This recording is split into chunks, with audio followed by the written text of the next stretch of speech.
সবাইকে জানাই belated merry Christmas. তো ক্রিসমাসের দিনকার ব্লগটা আজকে তোমাদের সাথে শেয়ার করছি। সকালবেলা ঘুম থেকে উঠেই বসিয়ে দিয়েছি গরম গরম লিকার চা।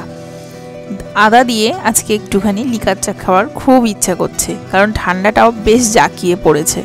আর ছুটির দিনে দিনটা একটু লেট করেই শুরু হয়। ছুটির দিন বলতে বড়মশাইয়ের অফিস ছুটি, তো সেক্ষেত্রে ঘুম থেকে ওঠাও একটু লেট করে, আর দিনটাও শুরু হয় বেশ একটু লেট করে। চাটা তৈরি হয়ে গেছে, এবার সকাল সকাল চাটা খেয়ে নিয়ে তারপর বাকি কাজ শুরু হবে।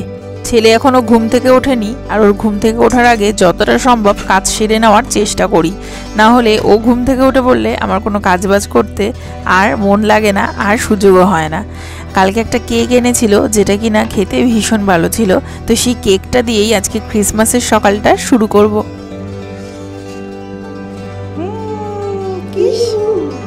পিঙ্গু, এটা পিঙ্গু না, ওটা স্নোম্যান। এটা স্নোম্যান।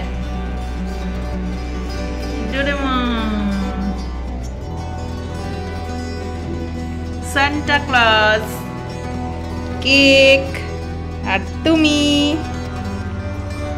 তাই তো?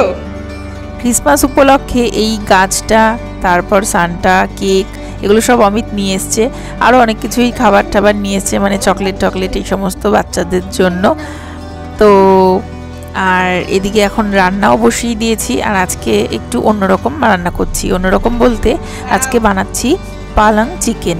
অনেক দিন রেসিপিটা বানানো হয়নি, তাই ভাবলাম আজকে বানিয়ে ফেলি।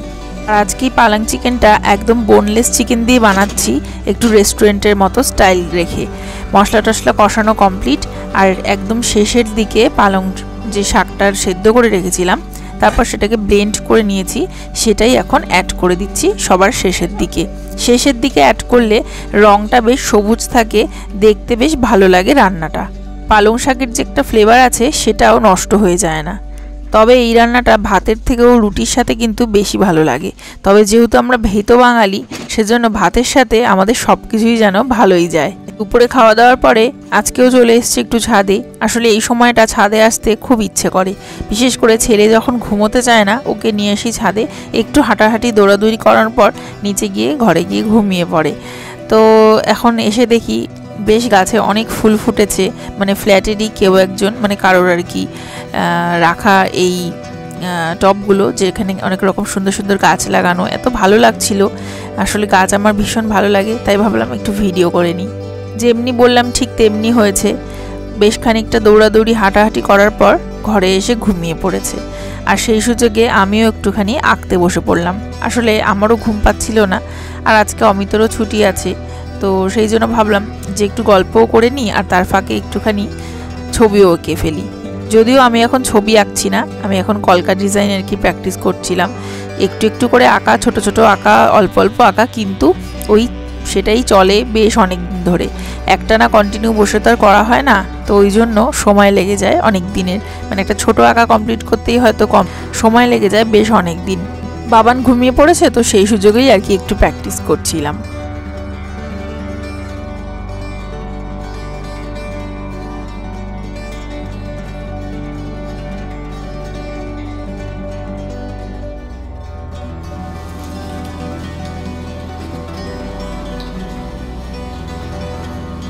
তুমি খেলা করছো?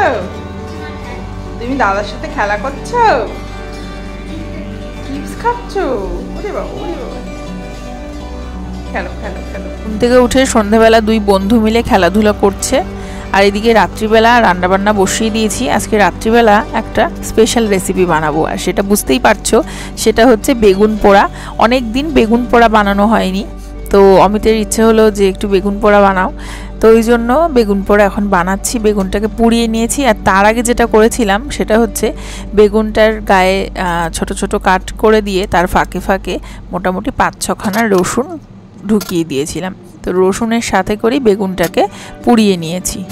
এবার যে পোড়া উপরের খোসাটা আছে সেটাকেই ছাড়িয়ে নিচ্ছিলাম চিমটার সাহায্যে।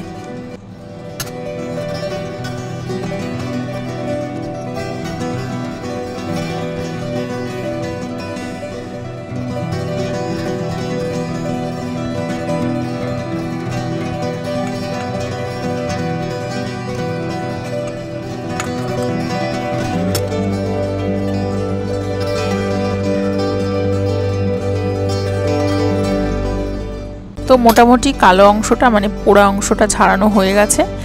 এবার বেগুনটার কে একটু কেটে দেবো মাঝখান থেকে, কারণ ভেতরে পোকা টোকা থাকতে পারে, তো সেটাই আর কি চেক করে নেব যে পোকা টোকা আছে কিনা। পোড়াতে পোড়াতে রসুনগুলো কিন্তু বেশ সুন্দর সেদ্ধ হয়ে গেছে, ওই একসাথেই সমস্ত মেখে নেব। তার আগে দেখে নিচ্ছি না ঠিকঠাকই আছে, কোনো পোকা টোকা নেই, যাক বাবা ভালোই হয়েছে। এবার যে উপরের বোটাটা আছে ওটাকে আর কি কেটে বাদ দিয়ে তারপর বেগুনটাকে মাখবো।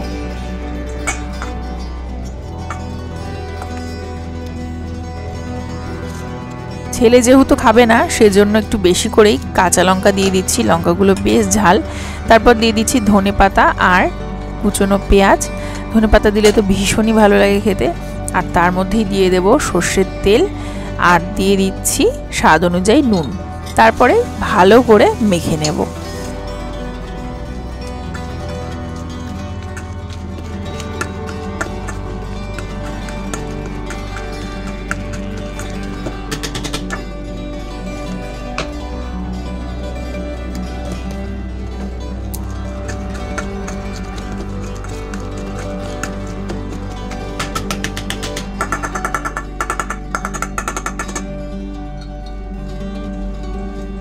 গরম গরম ভাতের সাথে এই রান্না কিন্তু একদম জমে গেছিল।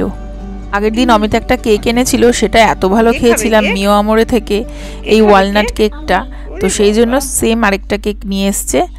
আর সত্যি কেকটা খেতে যে কি টেস্টি, মানে আমি জাস্ট বলে বোঝাতে পারবো না। তোমরা যারা যারা খেয়েছো তারা তারা নিশ্চয়ই জানবে, মানে ভীষণই ভালো লাগে। তো চলো এবার কেকটা কেটে ফেলি আর ছেলেকে আমি আর ওর বাবাকেও একটু করে খাইয়ে দিই। যদিও আমাদের ডিনার কমপ্লিট, কিন্তু তবুও কেকটার লোভ সামলাতে পারলাম না। আরও আজকে ক্রিসমাস বলে কথা, তো সেই জন্য কেটে ফেলছি। টিং টিং টিং টিং টিং টিং টিং টিং টিং টিং টিং টিং টিং